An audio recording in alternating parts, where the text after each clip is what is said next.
Midnight. Coming up this week on Kings of the Wings podcast, Will Gray from Botched and Chair Shots podcast comes to join the other Will on the show on Between Two Wills this week to discuss a couple of things like AEW's new partnership with WWE's new partnership with Twitch, AEW's supposed rumored Saturday show, and of course, who wore it best, Brock Lesnar or Trish Stratus. So sit back, relax, and make sure you don't get stomped in the chest by Draymond Green. It's Kings of the Rings podcast, episode 337, The Bot Spot featuring Will Gray exclusively here on Wrestle Addict Radio, and it starts right now.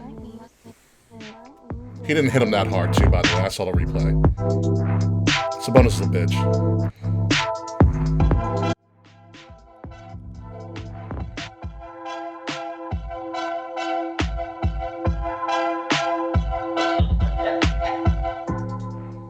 Yeah, Draymond did not deserve to get suspended for that. I'll argue that for the next 2 weeks or so. Ladies, he did grab his leg. He did grab his leg and didn't allow him to move. It's whatever. Well, okay, we'll suspend Draymond because he had priors. Anywho, folks, welcome to episode 337 of the Botch Spot of Kings of the Rings podcast. Of course, I am your host, King Ricky Rose. We are between two wills, or I am between two wills this entire show. This is going to be really, really exhausting. We have Will the White, who is with us. Will is 6 days without an incident, so congratulations, Will. But more importantly, as he said earlier in our pre-show, he is a chef by trade, a mark by choice, the host and writer of Bot Spots and Chair Shots podcast, and probably the most important thing, he is a cancer survivor, so congratulations to that, ladies and gentlemen.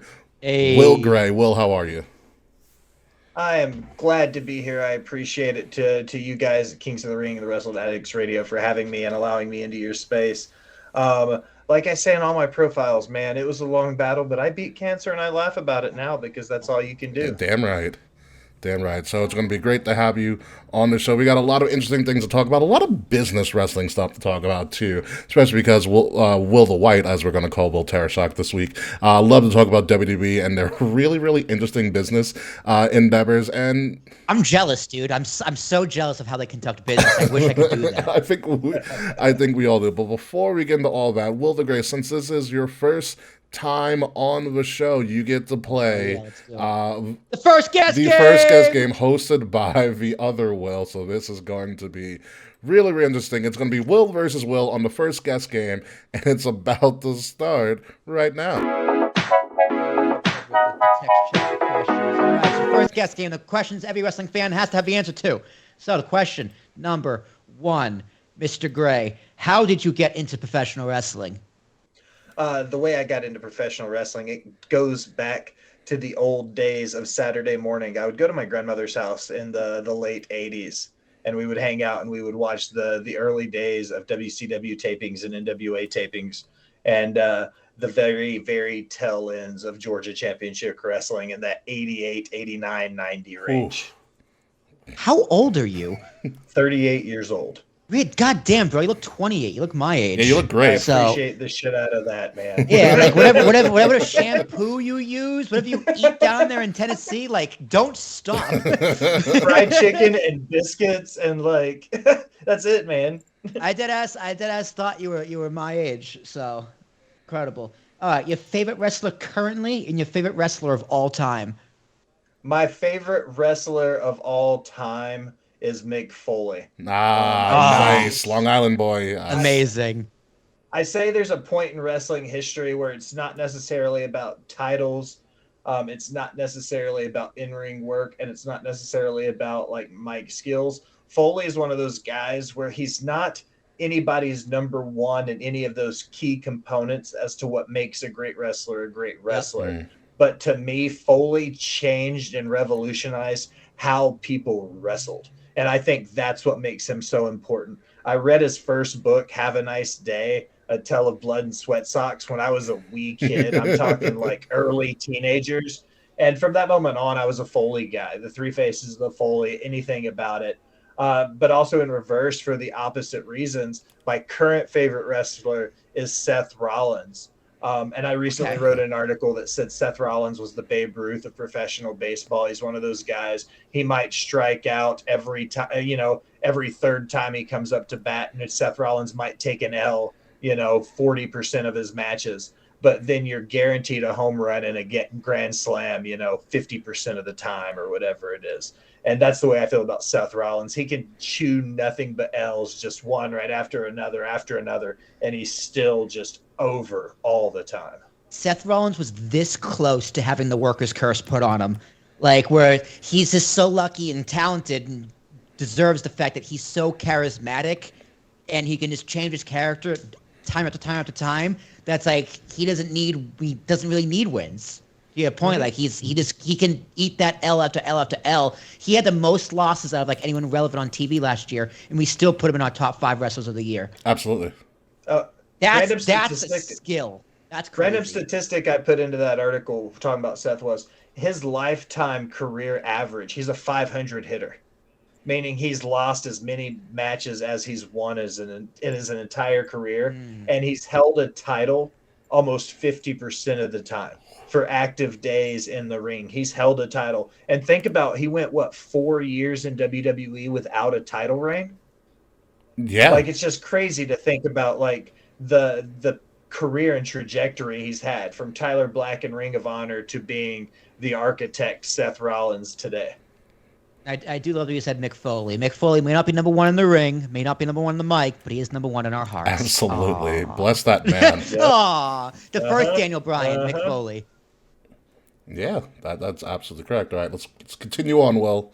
Both Wills. All right. The greatest match of all time. Oh, that's a great question.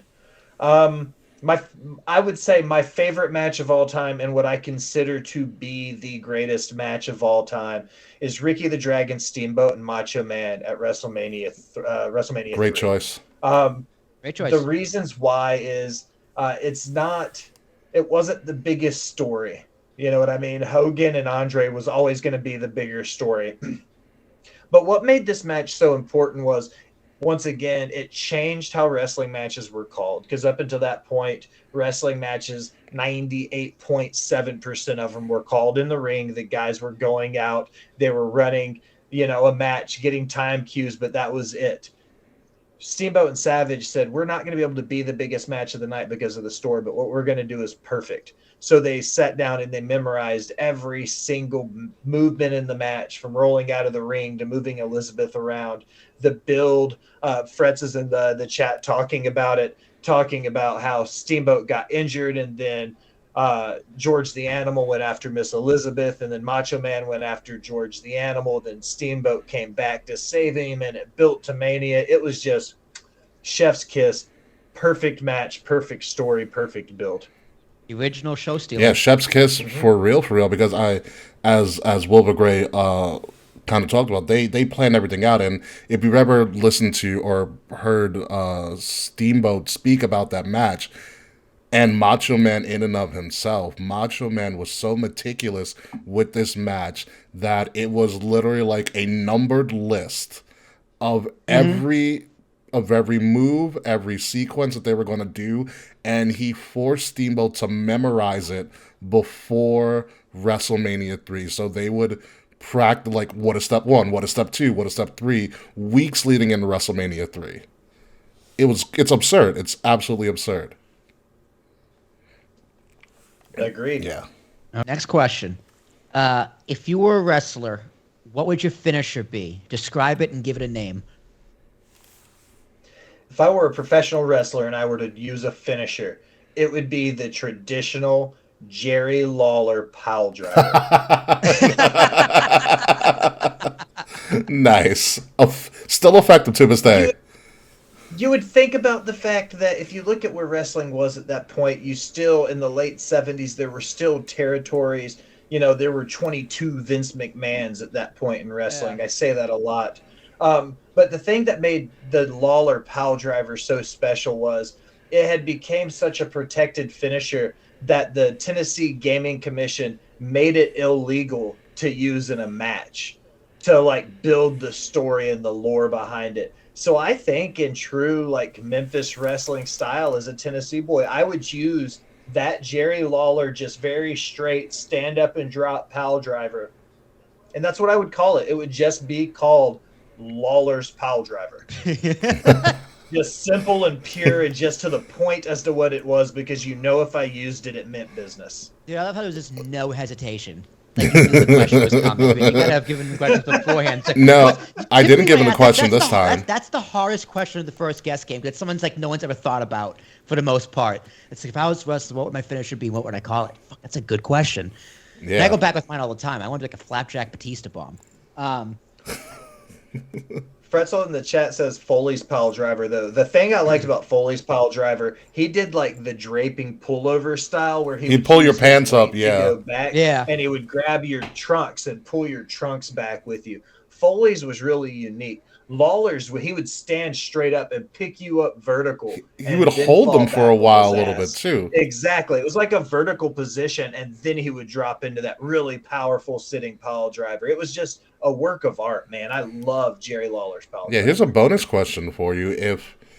We know your finisher, but what's your wrestling name? Oh, it would be El Pollo Loco. I would put my luchador mask on. Nice. And I would wrestle in a Sriracha t-shirt and some gray sweatpants and some Chuck Taylors, and I would be the ridiculous wannabe El Generico. I would be the jobber that would take all the bumps just to make the crowds laugh, shake hands, kiss babies, and put the stars over. Unbelievable. I might have to make you in 2K23 as just like a jobber talent. Just everything's the most basic things about me, but for some reason you can't help but love me. I never thought we would get a poor man's El Generico, but I think you have just created it. That works for me. That works for me. No complaints here. Next question. How did you find the podcast, the Kings of the Rings podcast? It wasn't directly me this time, I don't think. Yeah, 9 times out of 10, twice on Sunday, it's Ricky. Yeah. But please. We have overlapping circles. There's a few of them. We talked about one previously with Kyle from Apron Yeah. We've crossed paths with Matt from Smacking It Raw. Oh, love those guys. Love that guy. Yeah, the Smacking It Raw guys are a lot of fun. So there were some circles that overlapped, and I reached out to Mr. Fretz about coming on. I think if the order was right, I actually booked Mr. Fretz for my WrestleMania Night 1 like Fallout show before Night 2 started. Before You did. Ricky actually came on the show with me, because Ricky came on a few weeks ago after the fact. So I met Mr. Fretz first, then met Ricky. He came on the show. Then Fretz came on for the Mania Night 1 Fallout on Sunday. So I got on the Wrestle Addicts circle, so to speak, by two different points, through Mr. Fretz and through Ricky both. Yeah, pretty much. We had a great conversation about the European title and the greatest European champion of all time, D'Lo Brown. For sure. Who's better than D'Lo? Don't say Bulldog. Brown. Don't say British Bulldog. I was about to say British Bulldogs. Not gonna lie, I watched that match the other night, Bulldog versus Owen, for the first European Championship match. Mm-hmm. Watch it. It's a phenomenal match that takes place in Germany of all places. So, As it should. As it should. So yeah, I'm gonna say Bulldog. Fuck you. Whatever. D'Lo Brown's better. Speaking of fucking you, the last question of the first guest game, the most important question. Yes. Mr. Gray, are you Team Slack or are you Team Fuck You Slack? Answer instinctively. We're not going to explain why we're asking this question.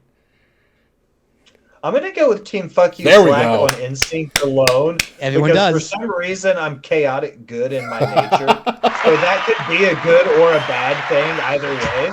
So I'm going to go with Fuck You Slack. That is the absolutely correct answer. Just to give you some context. Sorry, Slack. One day someone who actually knows you isn't going to tell you to fuck off.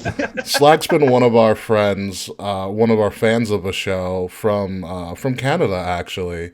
Yeah, click, clack, fuck, Slack. Yeah, click, clack. And he was the first person years ago to give us a fan video shout out on Twitter. This is back when Yes, he was. Yeah, this is back when... He is technically pre-Fretz. He was pre-Fretz. And he gave us a video. This is back when Will and I were in the same state, and our co-host at the time, Dave, we're all in the same state, in the same town, essentially. So we would record together, splitting a microphone with each other. And so we was saw a this. nightmare. Yeah, we saw this video, and we were like, we gotta roast him. We roasted the We fuck out of annihilated him. to the point where I was like, how is he still friends with us? Like, how does he still like us to this day? We've had us on the show a bunch of times. It's always like at a last minute. He's a good sport though. I'm not gonna lie. He's a good sport for all the shit that we give him. He plays along. It's great. So we had him on for Slacksgiving and said happy birthday when it totally wasn't his birthday. We all totally knew it wasn't his birthday, but we all pretended like it was his birthday. Slacksgiving changes. Slacksgiving changes every year, and every year on Slacksgiving it's his birthday. One year was Cinco de Slacko. Cinco de Slacko was pretty good. That's awesome. Wait, all right, Ricky. Yeah. Next time, legit might be his 4th time being on the show. We gotta call it the 4th of Slack. I like it. I think that works, dude.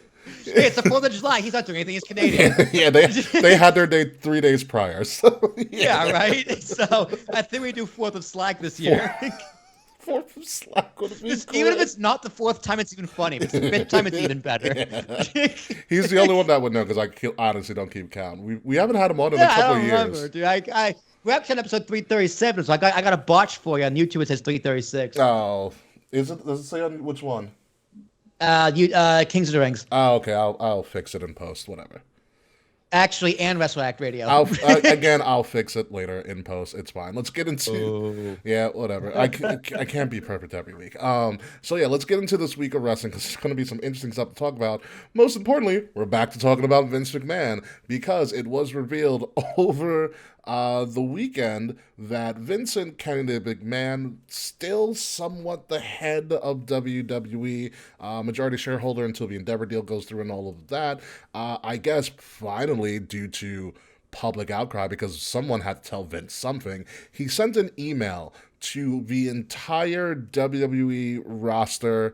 We're assuming just Raw and SmackDown rosters, and the email pretty much stated, I am not in charge of creative. I have no influence over creative. Triple H is the end-all, be-all of the creative decisions for TV moving forward with WWE. So, Will the Gray, I'm going to throw it to you.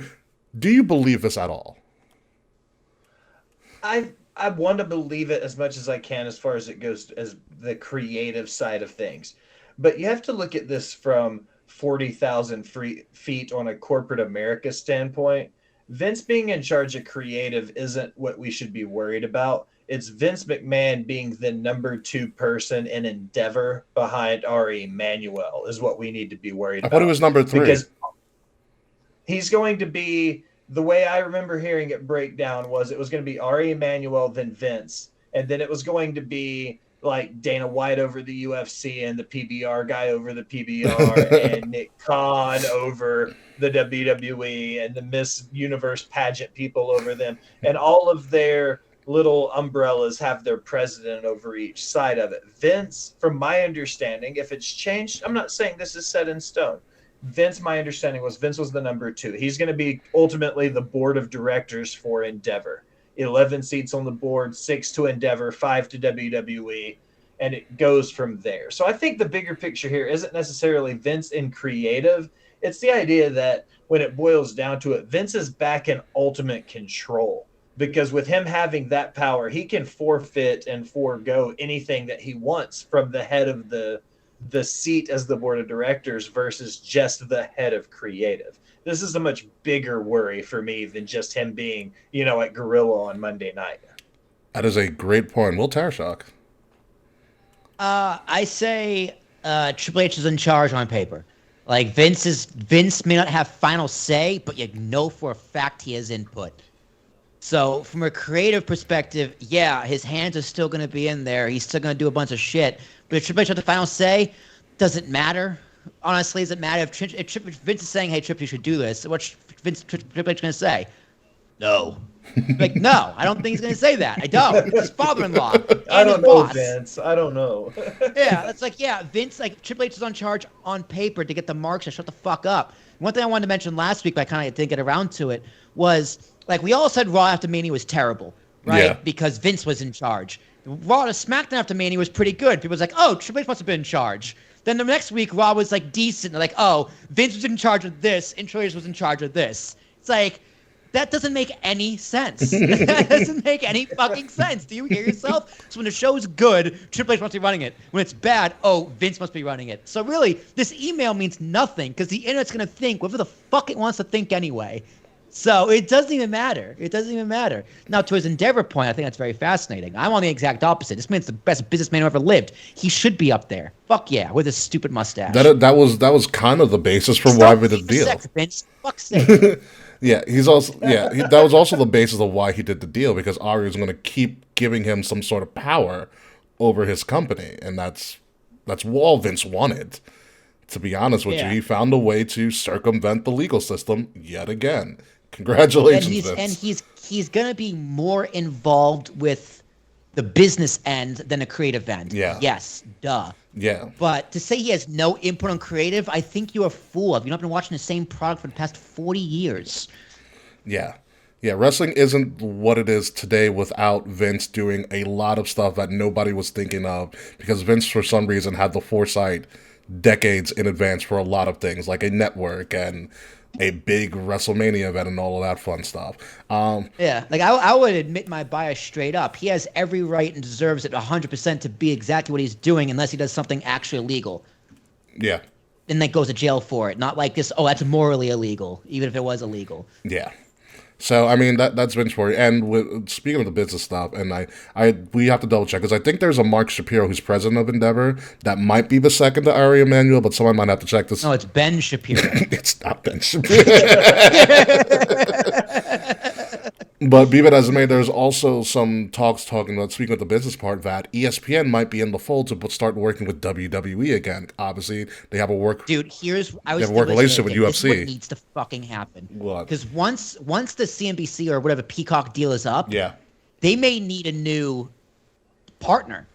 Which what they should do. Here's what they should do. For real. What WWE should do, if they listen to this, take this idea, please, because I want to pay for it. You have UFC on ESPN. You have WWE on Peacock. Sure.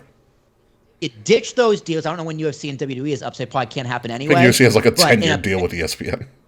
In a perfect world where everything can happen the way I say it does, this is what I would do. You do a free tier WWE Network with a shit ton of ads like they do anyway on Peacock. Yeah. Throw in some UFC content in there too. You do a $15 a month tier where you get all WWE pay-per-views and what have you. Then you do like a $50 a month tier where you get UFC pay-per-views as well. Ooh. That's what I would do. Ooh, that would have to mean that WWE would go over to ESPN. Yeah. Because UFC is locked into ESPN. And then ESPN could just make a new streaming service and call it TKO Network. Like their new business is going to be called. Well, it's just all WWE and all UFC. You can have Ultimate Fighter on there, all of Dana White's whatever he does on ESPN Plus. You can have all that extra stuff and the archives in one massive streaming platform, and then just tier it off based off pay-per-views or premium live events. Because you can still you don't even have to you can give it the pay-per-view model too and charge $50 a month for the tier. I wouldn't be surprised if that's what they do in less than 5 years from now. I think that's because I would pay for that. I'd pay $50 a month for that, and I'd watch UFC. And because the crossover is gonna be the crossover's already there with the fan base. So. Exactly, the crossover's there with the fan base. It's gonna be there for the creative. It's there for business. It's just why not put them all in one in a killer streaming service? Even call it. You can take HBO Max. It's called Max now.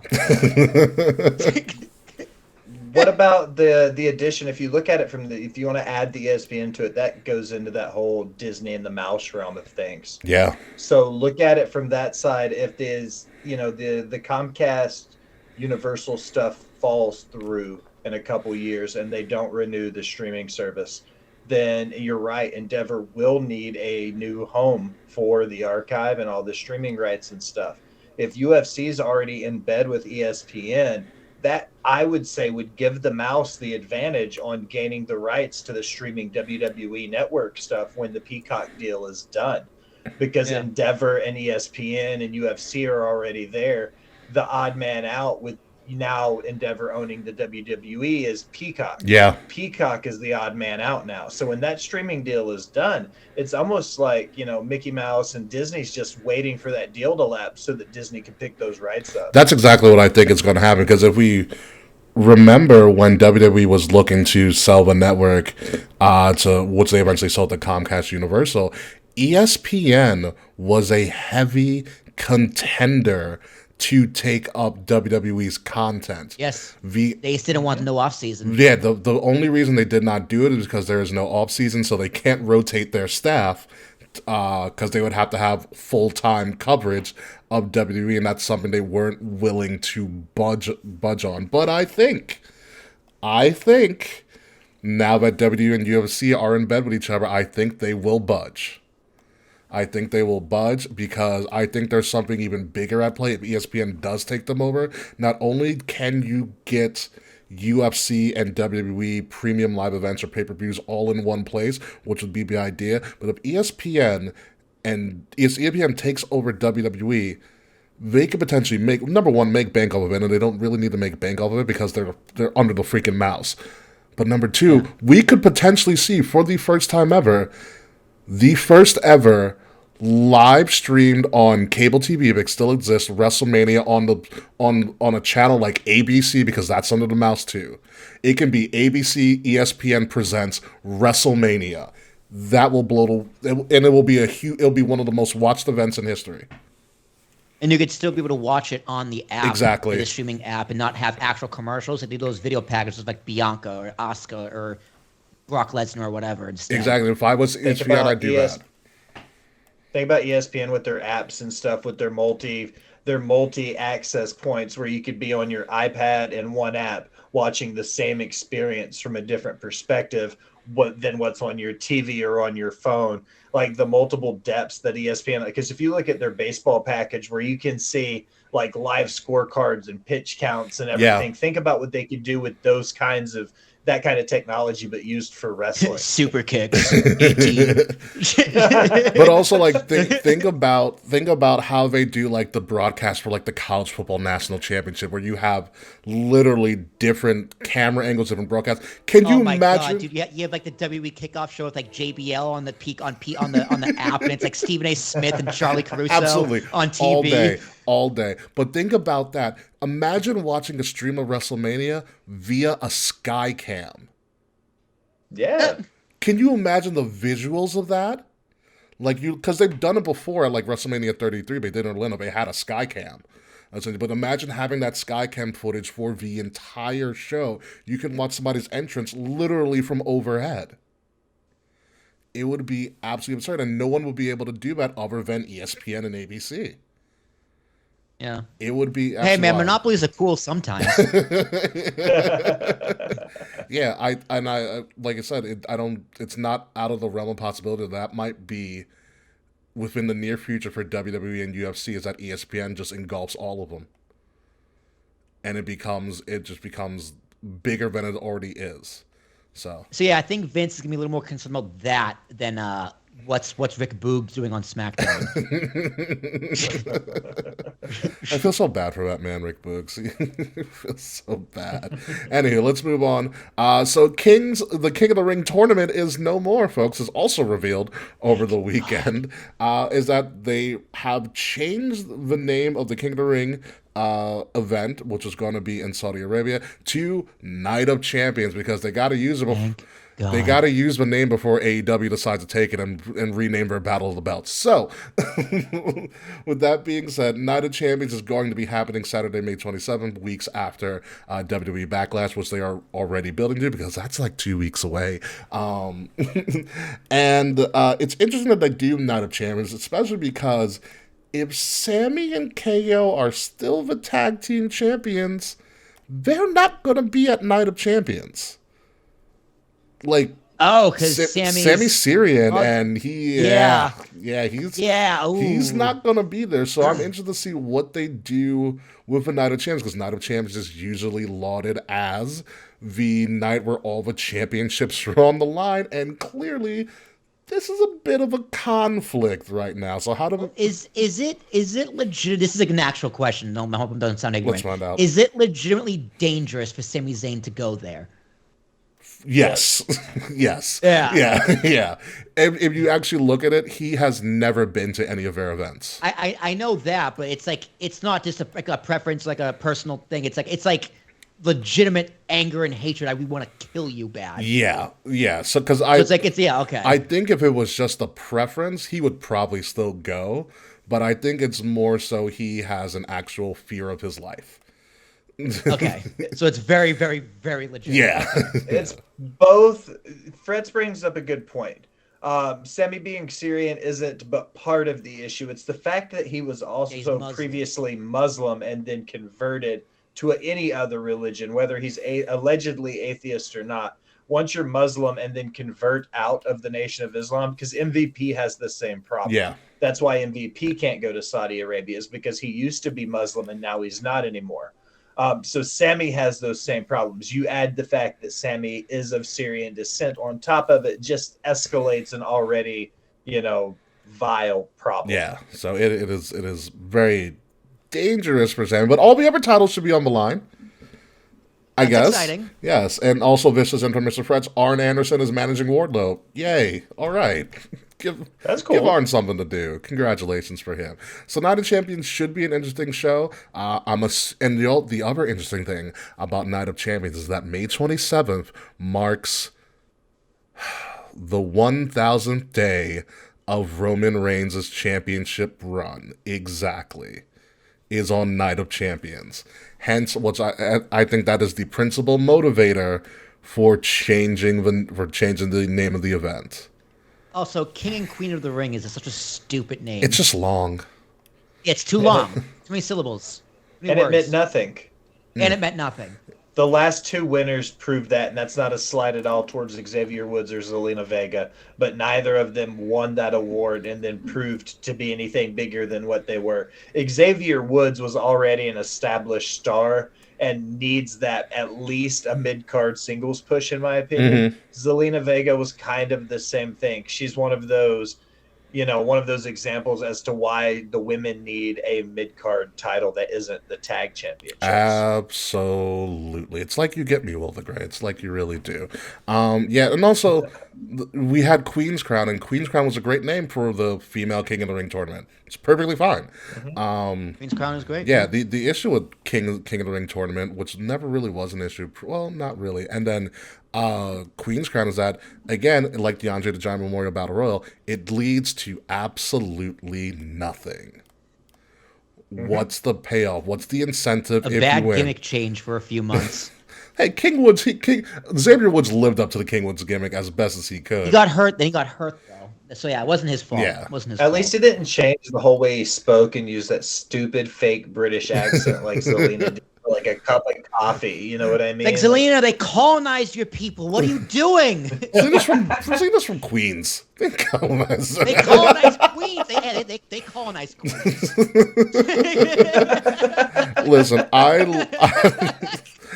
love the How dare you, sir? I loved the Zelina gimmick because it was part trying to be a British snob, but also part I'm still from Queens, New York. Like her accent would switch when, like, if she was like playing nice, she'd be all snarky. But then when she got mad, like the New York would come out. I'm like, there it is, and she couldn't keep it together.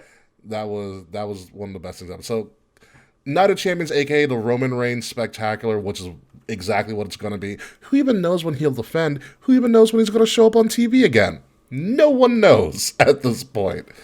No one knows as at all. But let's move on to more WWE business. It was recently reported as early as yesterday of this recording that WWE has entered into a working partnership with Twitch, allowing their talent to stream on Twitch again. So after a long hiatus of not allowing their talent to be on Twitch, WWE has gone into a working partnership with Twitch where the revenue is obviously going to be split three ways between WWE, Twitch, and the performer. And the rumor is, I haven't read it all, and I think they haven't really come out with an actual press release for it, but the rumor is that the majority of the revenue created from these streams is going to go to primarily Twitch and the performer, with WWE getting whatever's left. So I'm assuming it's going to be like 40-40-20. I'm assuming that's what's going to be. It's just taxes. This is just WWE saying like, hey, you're using our likeness, tax. Which I understand, but I still fucking hate. Because they're independent contractors. They shouldn't technically be allowed to do this. Yeah, but the issue is it goes down to the contract that they signed. And it's no, we've had this conversation so many times, and I do flip flop back and forth a little bit, because as a talent, like I say fuck this, but as a business owner I go, tax, I'm using my likeness. Like I made you. What are you doing? Yeah, it's the reason Mandy Rose got canned. Yeah. This goes back to the WWE identity crisis that I was talking about. They'll take an established star and rebrand them with whatever name they choose, so that way they can continue to use it. And when that person leaves, Pete Dunne, for instance, they couldn't use that, because if Pete Dunne comes to the main roster and then leaves, he can use Pete Dunne everywhere he goes. Yeah. So they changed it to Butch. Which shouldn't be a problem. You know what I mean? Like that generally is just like them holding them back if they leave doesn't make you more successful. Yeah. It goes back to the Jesse the Body stuff, man. This dates all the way back to what Jesse the Body and Vince had issues with in the 80s going into WrestleMania, when they were trying to unionize the workers and stuff going into WrestleMania 2. Yeah. And the whole story was Hogan outed the union, and that's why Vince wouldn't let the wrestlers unionize then. And that's going all the way back to, 86? Mm-hmm. So, I mean, this isn't the first time that the trade and the free trade commissions, the FTC, and all of that has come into these monetized contracts, because what you're saying, this has been the fight the whole time. Yeah, so you're punishing me for being successful. Yeah, you're absolutely right. Yeah, it's bad business. This Twitch thing, good business. Them like just holding other people back because they think it benefits them, or like want to protect their IP. It's bad business. Yeah, I think it's more so just protecting the IP over anything. Hence, like both of you guys said, hence why they forced them to change their name, so they can make money off of it in perpetuity. And I'm thank God that a lot of people rejected their original names, like Stone Cold, who was going to be Otto Von Ruthless at a point in time, or it was like Ice McFreeze or something like that was another one. Otto Von Ruthless, I'm not gonna lie. Like, now I think about it, that's like perfect 1996, just ridiculous wrestling. Otto Von Ruthless fighting Razor Ramon. Intercontinental title. So thank God. The Silly Man's title, hosted by Doink the Clown. That's totally 95 WWE in a nutshell. Yeah, it's perfect. But yeah, so it's so dumb it's brilliant. No, it's just dumb. It's just dumb. Sometimes ideas are dumb. Otto von Ruthless is a World War II Nazi heel. Is that true, Mr. Fratz? Because if that's so, that wow, all right. Interesting. Very, very interesting. Let's move on from WWE proceedings and go talk about AEW, because they're also in the news. Rumored, allegedly, is that AEW is coming out with another television show. How they keep on getting these, I don't know. The rumored television show is supposed to be called Collision. It's going to happen on Saturdays from 8 to 10. And it's in the morning? No. It should be. I'm actually low-key serious. They should do Saturday morning wrestling again. Oh, that would be great. But no, it's good. Although the problem is AEW isn't for kids. No. Not at all. So that's the problem. Not one bit. The rumored AEW show Collision, 2-hour show from 8 to 10, and it's going to be featuring what was allegedly reported by Andrew Zarian of Matman, going to be a soft split, is going to be more of a hard brand split. So AEW is splitting into a Dynamite and a Collision brand, and the first thing that came to mind is, why the hell didn't they just give us the Ring of Honor? Because that's your brand split. You had the brand split. The answer is Warner, I think. Really?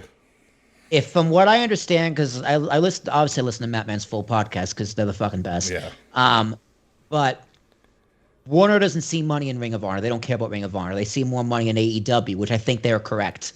At this point, AEW is more valuable of a name than Ring of Honor to the general public and growth moving forward. Buying Ring of Honor was a mistake. Buying the library was the smart thing to do. Yeah, which is Because you can't do that brand split because the TV deal doesn't care. They'd rather promote one business than two. which is crazy to me, especially because a lot of Ring of Honor's current roster was in AEW. Like that was kind of the reason they had them over That's why you there. buy the library. That's why you buy the library so you can show that footage. But you don't need to buy the actual brand too. Yeah, well, I mean, you got to buy the whole Look thing what he did with it. He can't do anything with it. He bought it. Here's the thing: he bought it not knowing what it wasn't worth. because he was greedy. Yeah, well, he wanted it. He's a mark. I don't blame him. I'm just saying. But like in terms of the business, he bought something without knowing its true value because he can't sell it now. He can't do anything with it. It's like an NFT. Yeah, kind of. It's only worth something if someone will buy it. The way I see it is that he bought it and did, because the thought was he's going to buy it and he's going to make something of it, and you were featuring ROH on Dynamite a lot of the time, and then he just put ROH back in the ROH corner. He's like, oh, we already have a streaming service. We're not going to do anything to enhance it. We're not going to do anything to make it better. It's just going to stay there. We're going to bring over some people that we don't feel can actually be on TV, Claudio Castagnoli, and say they're on ROH. You can see them if you can find them. I can find AEW Dark quicker than I can find anything Ring of Honor. But I think a reason he's kind of in the corner, nothing they can do with it, because no one wants it. You can't get a TV deal, can't get a streaming deal. So what else can you do with it? It's true. What if they package it all together? What if Warner Brothers Discovery is sitting here and they've got this ace in their pocket because they know down the road AEW is going to pocket and bring everything together into one, nice, neat little blanket thing. So you'll get all of the AEW library, you'll get the Ring of Honor library, you'll get probably some form of pay-per-view streaming. So you'll start picking up all of these pieces. So is this just a kind of a waiting game here? Because when it boils down to it, you're right. We know Ring of Honor's not going to get a full-time TV deal. Ring of Honor could be AEW's version of like what NXT was when it was on the network. And then take the two networks, you take Dynamite and you take Collision, and you take this plethora of talent, this 140 person roster that they've got, and you divide it out. Dark and Dynamite go together, Dark Elevation and Collision go together, Rampage is the bridge between the two, and you allow some of these wrestlers to finally breathe, because you think about the fact 2 hours of live TV and then 5 hours of tapings between Dark Elevation and Rampage. Like that's not and a all lot the behind the scenes stuff. And Ring of Honor's taped as well. But just looking at the AEW brand, though, Yeah. like that's not a lot of TV time for the amount of pure superstardom they have. Yeah, no, that's true. And also, here's the kicker. The other news going on with this AEW Collision, and by the way, I think with all of our minds, we should just buy AEW and just do a better job with their branding and booking. Here's the other kicker. Collision initially is rumored to be centered around the return of CM Punk. And CM Punk is going to headline Collision along with wrestlers who also want to work with CM Punk, is how it has been. It's how it has been portrayed. Exactly. Listen, I mean, I know they are dying to want CM Punk back, but they need CM Punk back. Yeah, but as a probably a future host on the show, Mr. Warren Hayes said in a tweet that I highlighted for our tip of the crown, everybody wants CM Punk back until CM Punk does CM Punk, and CM Punk's everything to hell. Yeah, everyone wants CM Punk back until he's actually back. Yeah, no, that's bad. So, Will the Great, what are your thoughts on a potential umpteenth return for CM Punk? I've said this everywhere that I've ever spoken about wrestling. I like CM Punk, the worker. I like CM Punk, the promo. I like CM Punk, everything inside the squared circle. However, you can't get CM Punk in the squared circle without Phil Brooks. Yeah. I was waiting. Phil Brooks he's proven time and time again, the indies to Ring of Honor, to WWE, to UFC, to being on the indies, to going to AEW. Everywhere he's ever been, And this is coming from, a retired fuckboy. I used to be toxic as hell. I know these things when I see them. Like, you're not toxic everywhere you work forever, and then all of a sudden just stop being toxic. Yeah. That's great. I love how you've learned from experience. I'm sorry. Like, I retired. I'm a good, honest guy now. But, like, if it walks like... Yeah, if it walks like a duck and it talks like a duck, you're going to call the motherfucker a duck. I'm sorry, guys. Like, call it what it is, right? CM Punk is just the perfect 10. He's the best. Phil Brooks is a flat-out 0, and it averages out to a fucking 0.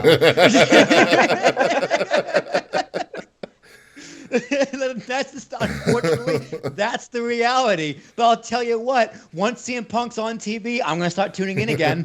I turned it off when he left. I'm going to turn it back on when he's back. That's just the way it is. I don't know what to tell you, because he has to headline that UK show. He fucking has to. Maybe. He just can't be against anyone in the elite. Maybe Kenny. I could see Kenny coming around, but definitely not the Bucks. Kenny, it'll be Omega versus CM Punk in Wembley, because that's the biggest match they can give us. Yes. Yeah. I mean, put it this way, Ricky. Money can make everyone's problems go away. True. No, that's very true. Especially if there's a beef. Yeah. Yeah, no, that's very true. I mean, bigger rivals have made it work. Brett and Shawn made it work for years. Okay, yes. Bigger rivals had made it work. I just hope Kenny's done making the video game. That's what I want to know. AEW says they're done, but the company says they're not. I love a good pissing contest. I've seen the videos they come out with. They are not done. The gaming studio is like, no, not done. Like, done as in finish the game. AEW is like, yo, bro, we're done. Like 86, the idea. That was what they mean. But the developers are like, nah, bro, we're nowhere near done. We're gonna see this through. He's like, we're finishing the game. Oh, I got you. Yeah, they're gonna hold it ransom, the AEW Fight Forever game, and they're like, we're putting this game out, damn it. We're gonna put the game out. Gonna be... Like, hey, do you see this contract? It's fucking signed. You're making the game. It's gonna be sold on Steam for like $5. Jaguars instead. We'll trade you the rights to the game for the Jaguars straight up. Yeah, the Jaguars are about to be good in like 3 years. Watch out, guys. They have a great nucleus. I do like Trevor Lawrence. I think he's getting better. He's got a great hair. He's got a great head of hair on him. It's fucking fantastic. I'm a Titans fan, so I don't give a shit about the Jacksonville. Listen, you guys are gonna get a banging. You guys are gonna get a banging new stadium and potentially WrestleMania like 45 or something like that, which is in the works, apparently. I can't wait, but your Titans got a long way to go before they're relevant again. I'm sorry to tell you. I'm also a UT Volunteers fan, man. I'm you were almost college and NFL version of the Cubs. It's always a next year at this point.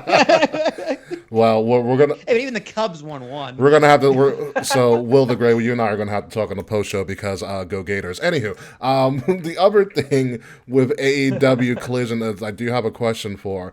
There is going to be potentially a hard brand split, and when I think hard brand split, I'm thinking program-specific titles. Now, do they go that far with it, including potentially a second world title? Dude, there's nothing gets Tony Khan's dick harder than a new title. Fair enough. He's going to have new tag titles, new trios titles, 3 women's titles, a Jade title, and a world title, and an interworld title. It's going to be a core title, the Earth's core title. The hottest title in the It's going to be a giant eyeball, the Illuminati. It's going to be the Nick Khan title. It's going to be his dad's title. It's going to be a Saudi Arabia title. It's going to be a Japan title. It's going to be the title. It's going to be the belt title. Breaking news right here on Kings of the Ring. Will and I just got the Will's title. Right now. We just got an AEW title. Will's title. It's going to be a little daddy's bitch title. It's daddy's money title. Mm-hmm. Yeah. Fuck Slack title. It's going to be everything. Tony Khan loves this show. He just loves to waste his family's money on belts. I mean, I don't blame him. Titles on titles. I love shitting on Tony Khan, but I also wish I was Tony Khan. I fucking love Tony Khan. I wish I had Tony Khan's money. I do cocaine and run a wrestling company all the time. You kidding me? That sounds He awesome. like hugs every person he signs, like at their opening press conference. With that cheesy ass smile. He loves making announcements. I remember he wasn't gonna be on TV ever. He said that, and he got one taste of TV. He's like, I'm gonna be on TV all the time. I love Tony Khan because he's at the level of rich where it doesn't even matter what he looks like. Have you seen his hair? He hasn't cut his hair in years. He's at that level of rich where it just doesn't matter what he looks like, what he wears, because he's that loaded. I also love Tony Khan's pompous arrogance. If you ever look at an AEW press release, it's like Tony Khan, owner, CEO, general manager, head booker of AEW and ROH. Ass eater. Yeah. It's got like subtitles. But it also, on those same things, it lists everything. So it's like the director of football operations for a fucking football club nobody knows anything about. My baseball analytics program that's used by the fucking AAA, Jacksonville Hornets or whatever they are. Like, he'll have everything, like my second grade teacher gave me a B+ in math. He's got the most ridiculous accolades on the press releases imaginable. Oh my God. Yeah. I love Tony. I love him so much. Because here's the thing, for all of his positives and all of his flaws, he doesn't get in the way. Surprisingly. I really don't think he gets in the way. Like, I don't think AEW would be more successful without Tony Khan. That makes sense. He's like their Eric Bischoff, except Bischoff came from wrestling. That's the only difference. Yeah. He's like Bischoff, Cornette, and Russo all in one. Depending on the day. It just sent shivers down my spine. Like, the IWC just imploded by you saying all three. It's like saying, like if you go into the bathroom, shut the light off, and you say Candyman 3 times real fast. You say all three of those names together. It's like the Southern wrestling version of the Candyman shows up in your bathroom. They all got the friendship ring that's like Cornette, Russo, Bischoff, form together and make Tony Khan. The fuck? What the fuck is this? Name that Pokemon. Tony? It's Tony Khan. Oh my God. So yeah, AEW Collision probably going to happen before Forbidden Door, allegedly is the rumor, as per Mr. Fretz. We'll see what happens with that. It's going to be a very interesting time, especially if this show does come to fruition. Here's your wrestling schedule. All right. Monday. I don't want to hear it. So. No, we're going to do this. We're going to do this. Monday Night Raw and AEW Dark is on Monday. Tuesday is NXT. Dark Elevation's in there somewhere. I don't know where it is, nor do I care. Wednesday is Dynamite. Thursday is Impact. Friday is SmackDown and AEW Rampage. And Saturday would be AEW Collision and whatever WWE Premium live event goes on Saturdays periodically. This is bullshit, man! I know. This is too much, dude. It's too much. I don't watch Raw as it is. How am I going to watch all of this? How does anyone watch all of this? You guys have jobs, so you work. I work from home, so it's fine. It works out. I can DVR and watch it on the side.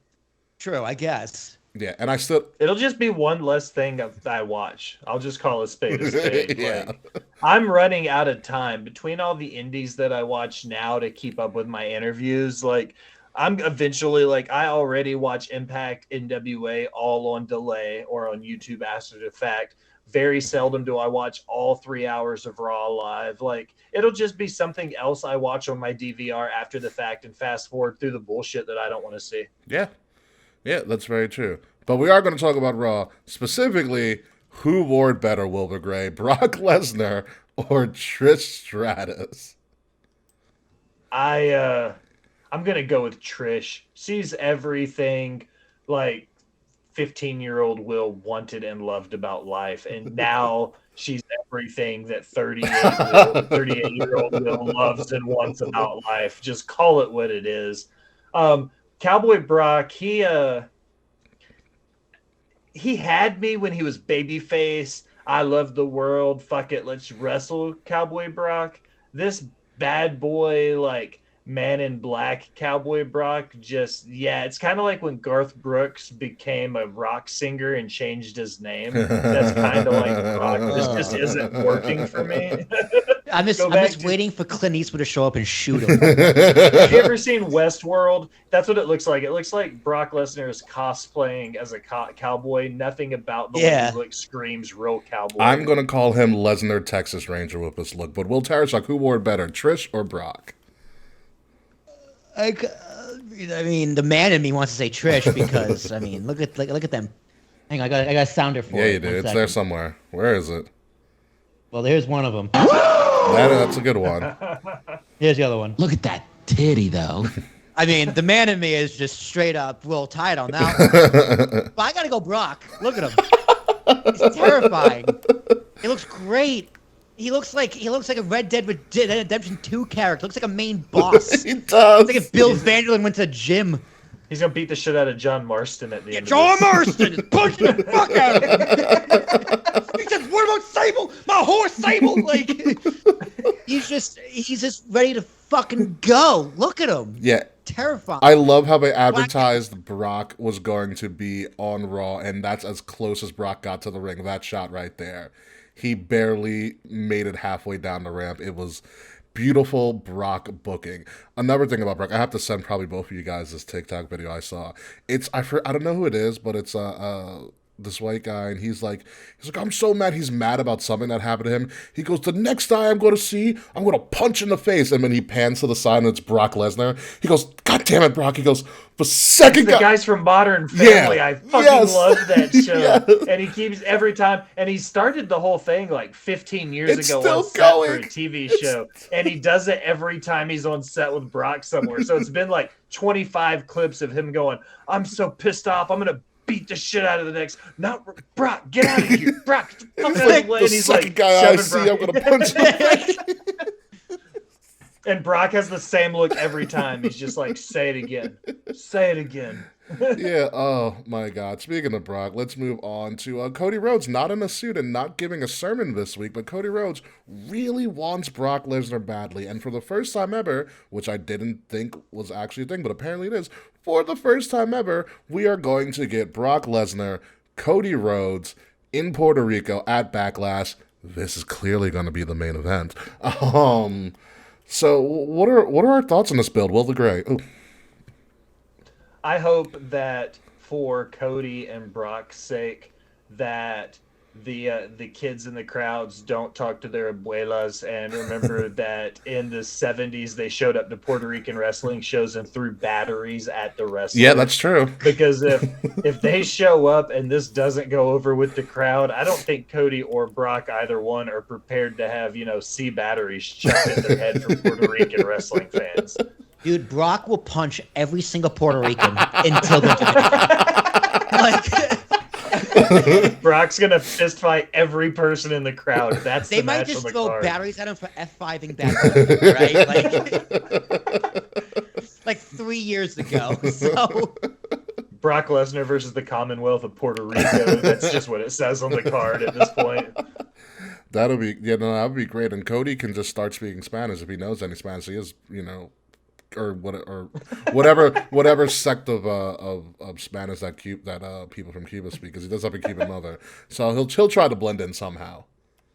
Somehow, I can't wait for this. But the build's interesting. They're still finding a way to keep Cody hot. Brock didn't even touch a security guard during the segment, which was surprising because I saw all that security come out. I was like, oh, I really hope they're paying them double this week because Brock is about to kill all of them. But they didn't touch Brock. Brock just came out in his Texas Ranger suit, laughed at Cody, and left. He said, I can't quit you, Cody Rhodes. And then he walked off stage. Pretty much.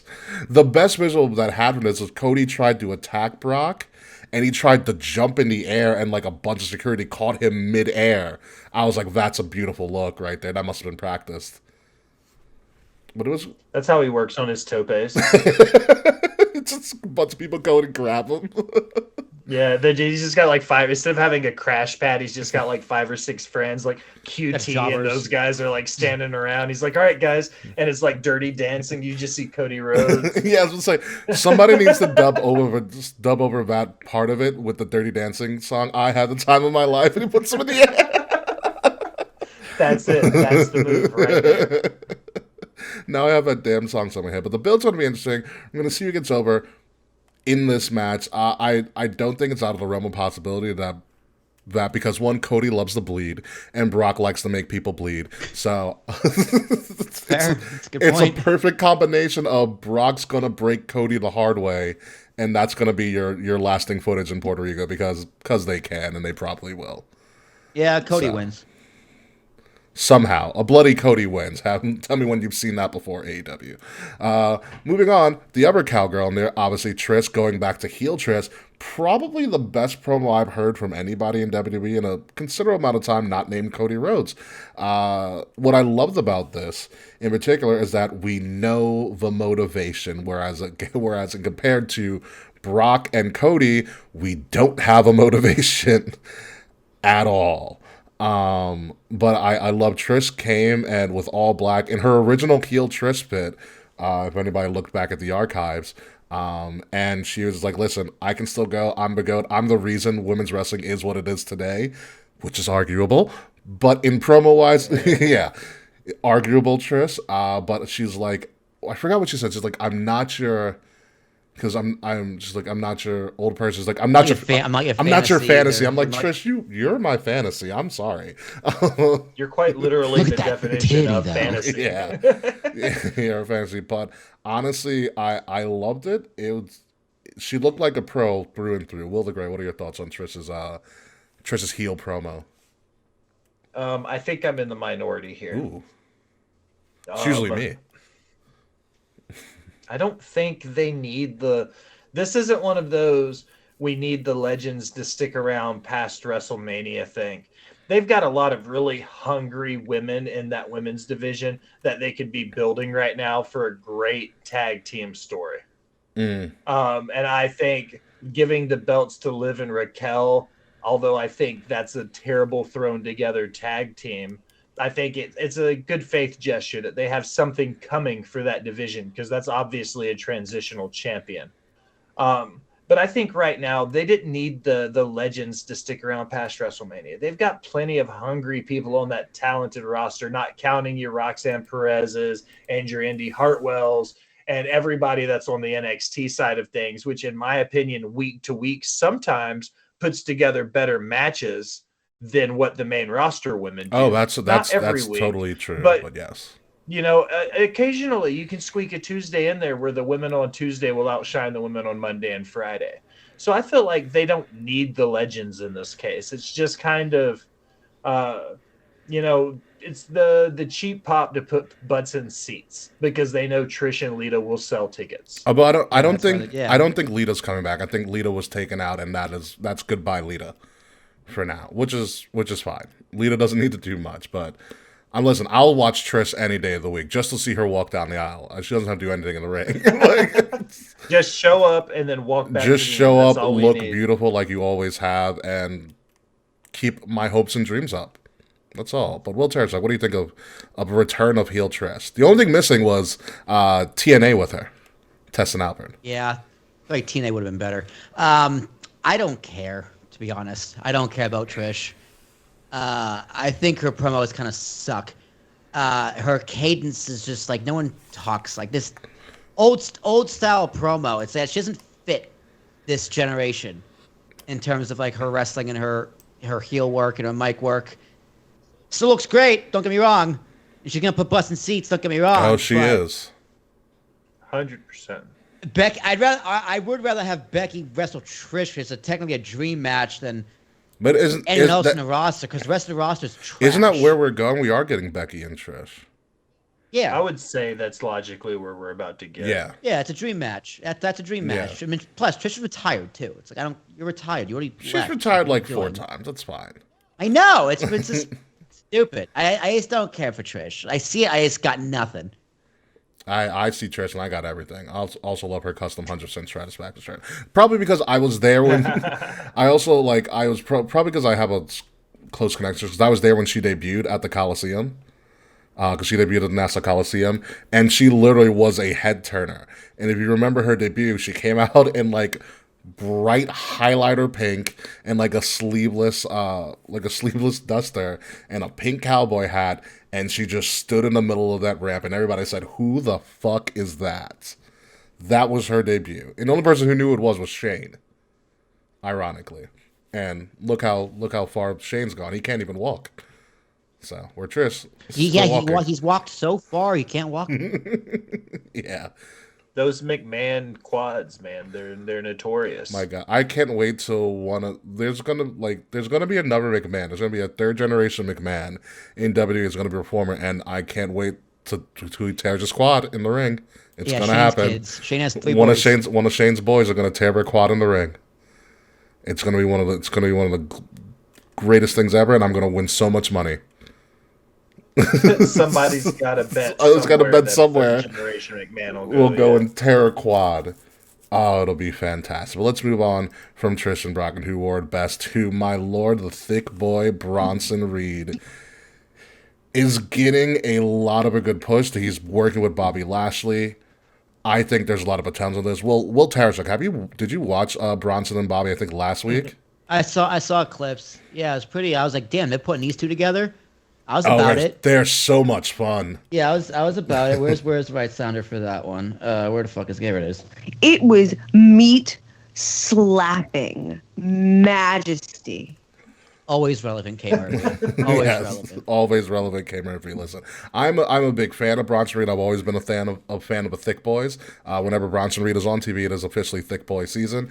And literally, Bronson Reed ended up being one of the best re-signings that Triple H did once he did kind of take control of Strowman things. and Wyatt aren't doing shit. Strowman's babysitting Ricochet and making sure that he gets to his wedding with Samantha Irving. But when you look at Bronson Reed when he got released kind of inexplicably from NXT, a former North American champion, and he went on a tear all the way to Japan where Okada put him over. One of the top 5 best wrestlers in the world today for the past decade said, I'm gonna make this guy start trending and get him an opportunity. And that's exactly what he did. And I don't think there's a better person for him to work with than Bobby Lashley right now. Because Bobby, no matter what position he's in, and he's got put in a shit position winning the Andre the Giant, he's gonna find a way to make this work. Will Gray, what are your thoughts on Bronson Reed? Because I feel like you've covered him a lot, especially on his indie days. Well, I have much love for Bronson Reed, the person. However, sadly, right now, Bronson Reed is in the Botch Spots and Chair Shots Hall of Fame. Ooh. He has me currently blocked on all social media. I at first when I saw him come out when he came out of the Indies and into WWE, I hadn't seen a lot of his indie work yet. So when I did start watching him, I didn't see it till it was too late. So when I saw Bronson Reed in NXT, I saw a big guy who didn't know how to work and move like a big guy. And as you guys have seen over the last, 90 minutes or so, like, I don't really have a filter and I don't really give a shit. So neither do we. That's why we have the show. Yeah, so I told him, I was like, Bronson Reed would be great if he knew how to work like a big guy. And he didn't like it very much. So I've been blocked for about a year or so by him. But I've since given him roses. I can't tag him or anything because he hates me. But I think Bronson Reed over the last year or so, going to Japan, doing some work on the Indies, doing some work in Mexico, he's shown that, like, the man can work.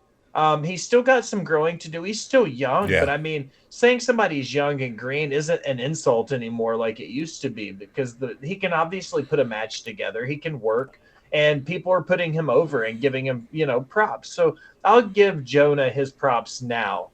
I think we should kiss and make up if he'd give me a chance. Freds, I want to know, because I don't think you've ever told us the story. What the Yes, how did you get blocked by Izzy? She's a child. Like, how did you get blocked by superfan Izzy, who, by the way, family, phenomenal people. We've met them multiple times. They've been to some of our tailgates in New York. Really cool down-to-earth people. Mom's from Long Island, ironically. But, Fretz, what did you do to get blocked by Izzy? Like, I really need to... Like, Jesus, guys. Come on. Like, she's a child. She hasn't even graduated high school yet, I think. She's getting close, though. I think she is getting close. I've never seen Will Tarashuk mark out to an 8-year-old in a burger shop than when he saw Izzy at, what was it, like SummerSlam weekend? It was a great picture. Yeah. Let's see if I can find it. My phone somewhere, maybe. I might have deleted it because it's a little weird. Yeah. Yeah, let me see if I can find it. It's a great let's see if you picture. can find it. I was so excited. I still the shirt. It was the Bobby Roode shirt. I wore that shirt yesterday, actually. Nice, the glorious Bobby Roode shirt. Back when Bobby was a thing and he wasn't Robert. But who knows? Maybe he'll have a glorious return. Let's move on to our final topic. And that topic is: does anybody actually care about Matt Riddle being in the spot that is in? Like, technically, he is semi kind of in an upper mid card / main event because he's with Sammy and KO. But I feel like a lot of us on this show, and also Matt Ritter, found it. Also Matt Ritter from Smacking and Raw, don't really care about Riddle. Like, for me, at least, Will the Gray, I think Matt Riddle has lost his luster. I'm gonna be honest. I'm on team Matt Ritter. Fuck Matt Riddle. It's not that I don't dislike Riddle as a person or a wrestler. I've said this for a long time. When he came into NXT, he was a badass ex-MMA fighter that also was kind of a skivvy stoner. Now he is like the burnout stoner that kind of looks like he could do MMA. It's almost like he became a caricature of himself. So I don't really give a shit about this version of Matt Riddle. Yeah, it's hard. He's like what was I going to say? He's like kind of Sean Penn from Fast Times at Ridgemont High.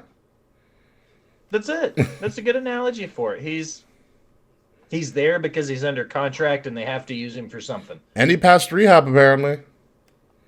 Good for him. Somehow. I think the luster's gone from him. It's like it's kind of like Jeff Hardy for me. Like, hey, Jeff's here. Yay? Like, okay, Jeff. But I kind of view Riddle the same way I do Jeff Hardy. Are you healthy? Are you 100%? Because that's what matters in this situation more than anything. Yeah. Because if he's not healthy and he's just going to end up relapsing again, Matt Riddle and Jeff Hardy, neither one are going to get very many more chances. Riddle popped in UFC, Riddle popped in NXT, Riddle popped in WWE.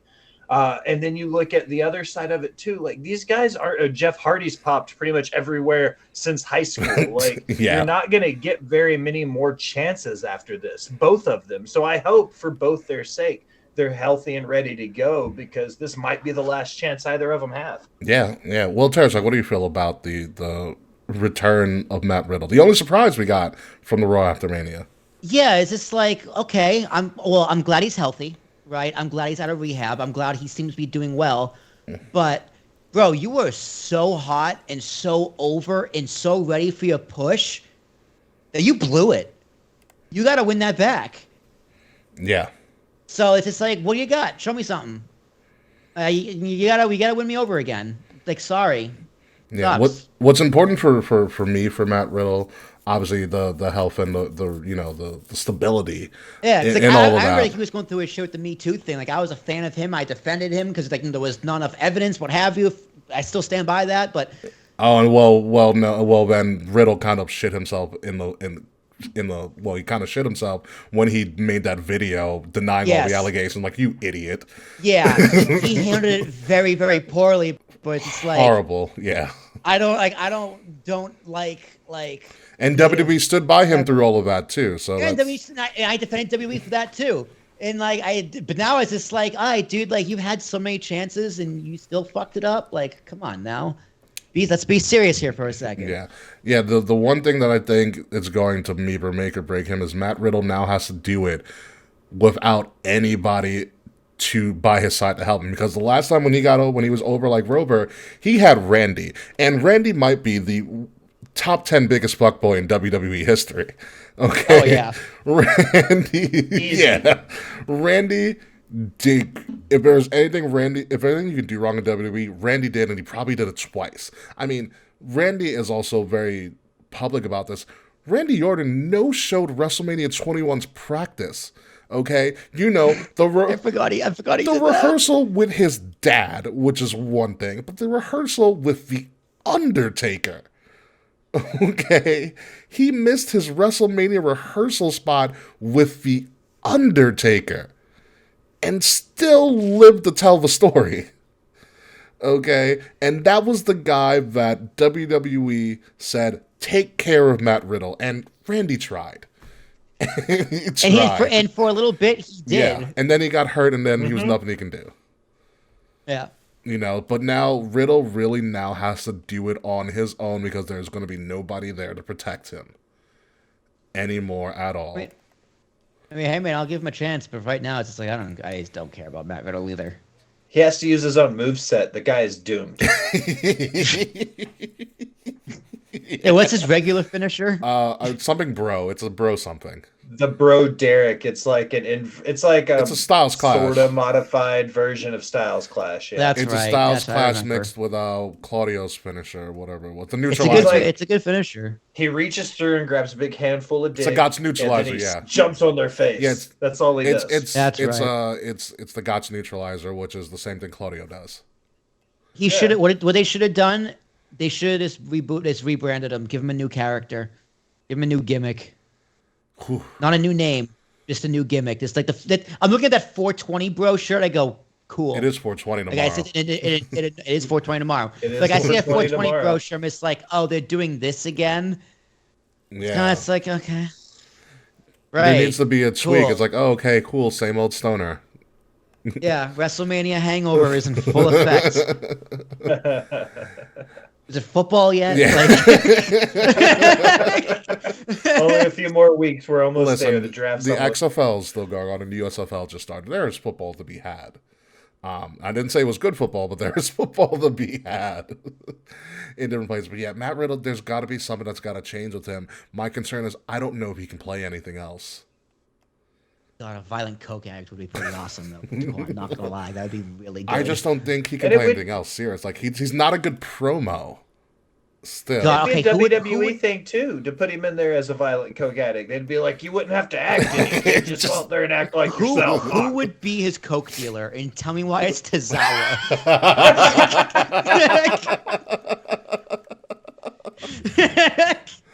listen, Wow, Tozawa that's does 100%. Tozawa does more with less TV time. He is always Oh my hysterical. god, him making fun of Corbin was amazing. I laughed so hard. I was like, that's why you have a job, kid. No one likes you. Ah! He got his paycheck. He got his It paycheck. was so good. It was so good. Taekwon says it's the LWO supplying him. Yeah. Yeah. Yeah. That's pretty on point right there. It's pretty topical given, world news. Or it's Tony Khan. Or it's Or yeah, Tony Khan. That's the swerve. That's the double turn nobody expects. Is Tony Khan as Matt Riddle's drug dealer? Listen, that is my if they release Riddle, which also could potentially be possible, and he'll show up at AEW and just be a total wreck of himself, because Tony Khan won't be able to handle him. Dude, he would crash so hard, Jeff Hardy would fall off the wagon with him. Jeff Hardy versus Matt Riddle in a falling off Like the a wagon match. Where they're literally battling on a wagon that's being In a falling off the wagon counts anywhere match. a Vince Russo classic. Yeah. First one to literally fall off a wagon. It's being towed by like Wardlow and Powerhouse Hobbs or something like that. First, Remember that the hay bale match they had with Dustin Rhodes and it was in the back of like a hay truck. Oh yeah. Let's bring that back. Oh my god! But yeah, hopefully Matt Riddle is okay. So that pretty much ends our show for this week. But before we end the show, I want to preview next week's show. So next week, or a week from Friday, WWE is going to be doing their first night of their draft because they think they're topical and can beat the NFL. Well, I'm here to say that we are probably going to do it better. So next week, Kings of the Rings podcast, myself, King Ricky Rose, Will Terrashock, and our host Kyle from the Apron Bump podcast are going to be doing our own Kings of the Rings draft sponsored by Wrestle Addict Radio, where we will be drafting Raw, SmackDown, and because there is a third person on the show next week, NXT as well. I don't know who's going to get who. We'll figure it out when we get there. Okay, so the Kings of the Rings draft is going to be our show next week, where we are going to be drafting Raw, SmackDown, NXT fantasy style. So anybody can go anywhere, unlike what WWE is probably going to do. But anybody can go anywhere. So we're going to find out who can build the best roster and let you guys decide who has the best show moving forward. So again, myself, King Ricky Rose, Will Tarashak, and Kyle from the Apron Bump. He is not Willer Yuta. We'll probably say about 1,000 times. He is not Willer Yuta, but it is Kyle from the Apron Bump. But he's But yeah, we'll be joining us, and we'll probably have to make it a rule, but Kyle does have to draft Wheeler Yuta to his show. Just because. So we'll see what happens. But anyway, that is the end of our show this week. So first and foremost, I want to thank Will Gray from Botched and Chair Shots podcast and blog to being a part of the show. You were fantastic. We'd love to have you back anytime you're available when you're not interviewing half of the indie scene. But before we leave, is there anything that you want to plug right now? Once again, thank you guys both. Ricky and Will, for having me and letting me into your realm for the night and hanging out and chatting about some wrestling. I am the Will Gray. I'm the host and lead writer of Botch Spots and Chair Shots. You can find us at botchspotsandchairshots.com. If you're feeling inclined to check us out live, you can see us on the Rivet City Radio Podcast Network on Twitch and YouTube. Very, very nice. Very nice. So definitely check them out. It is a fun time, like I said. Fretz did the Night 1 recap of WrestleMania. I did the history of the European title. All fun shows, and definitely give these guys a listen to, because Will Gray's always working on something. You're always working, always interviewing something. You are a dedicated man. We're gonna have to talk to you on our post show, and I hope you stick around for the post show, because I do have some Shep questions for you, and we're also gonna play a game called Am I the Asshole? Always a fun time.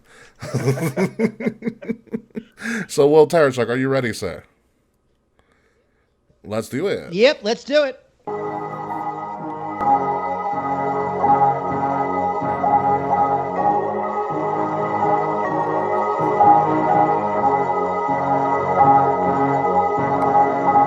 Ladies and gentlemen, you have been listening to Kings of the Rings podcast, episode number 337, The Botch Spot. We had Will Gray from Botch Spots and Chair Spots podcast and blog on our show, providing some amazing commentary, even though he's a Tennessee Volunteers fan. I am your host, King Ricky Rose. You can formally find me on Ambassador Biggs across all social media outlets. Find Kings of the Rings podcast at KOTR_podcast across all social media outlets. Like, share, subscribe, leave us a 5-star review. Buy some of our fantastic merch, some of which I'm wearing right now. The links of all of that are in the description below. If you're listening to us wherever you listen to all of your podcasts, make sure you're subscribed to Wrestle Addict Radio, the cure for the common wrestling podcast, and follow Wrestle Addict Radio's Twitter at addict_wrestle and everywhere else at Wrestle Addict Radio. Will Tarashak. My name is Will Tarashuk. That's a T as in Thomas, ARASHUK. All my shenanigans. Talking with Tarashuk, my other podcast. So many fun things happen with Talking with Tarashuk. Episode 60 airs next week.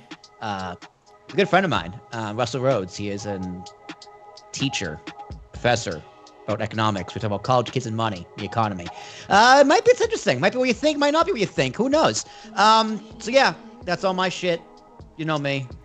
That's what I do. Yep. So next week, folks, don't forget, we are going to have our Kings of the Rings fantasy draft, where we're trying to rebook all 3 shows of WWE, Raw, SmackDown, NXT. It's probably going to take up our entire show, so get ready for a lot of fantasy booking and a lot of really dumb reasoning as to why we picked the people that we picked. So until then, folks, we're going to head over to the post show, but we will see you next week, Wednesday, live here on Twitter, Twitch, and YouTube. Goodbye. Good night. We'll see you next week if you're not joining us on the post show. And oh yeah, one last thing. Fuck you, Slack. You'll never be drafted.